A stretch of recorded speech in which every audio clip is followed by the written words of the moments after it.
Magandang araw! Ako nga pala si Yan, isang teacher at ambisyosang vlogger ng Lamitan, Charis. Ngayong araw nga ay ka-second day na namin sa Dapitan. Super late na update to dahil naging busy nga ako noong nakaraang linggo. Anyway, may pa-free breakfast sila dito na siya nang ang kinain namin sa umagang yon. After naming mag-breakfast ay nagpahinga saglit at pagkatapos ay nagsimula na akong ayusin ang sarili ko. Yes mga bebe, kailangan ayusin ang sarili lalo na kung hindi maayos ang sarili, Charis. Anyway, habang nag-aayos ako ng sarili ay nagbo-voice lesson ako.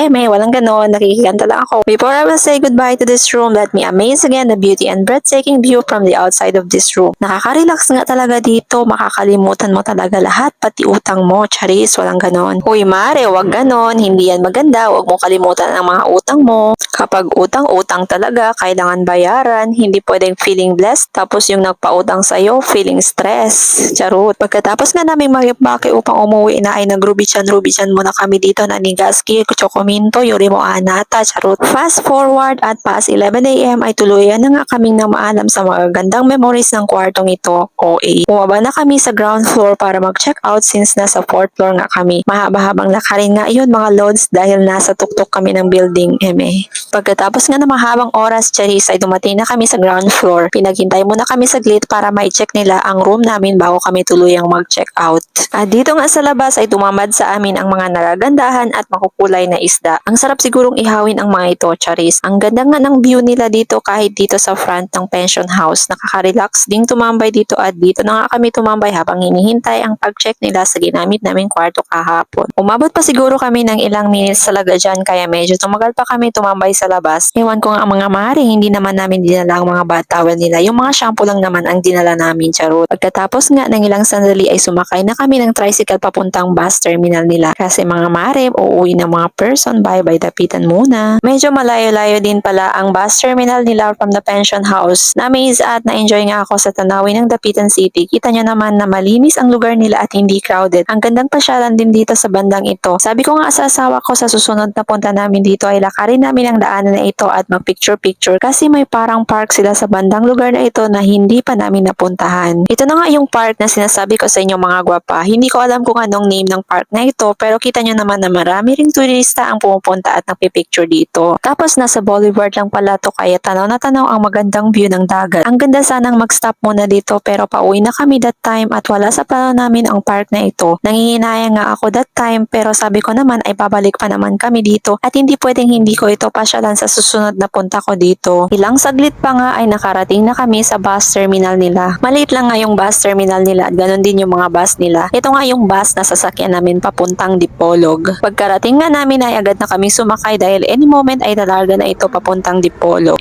Pagsakay nga namin ay nakita namin na konti pa lang yung mga pasahero na nandito kaya maya-maya pa yung biyahe papuntang Dipolog. Before nga sumapit yung alas 12 ay napuno na rin ang bus at maya-maya pa konti ay lumarga na ito papuntang Dipolog. Anyway, hanggang dito na lang muna yung vlogs ko mga bebs. Thank you for watching. Until next time.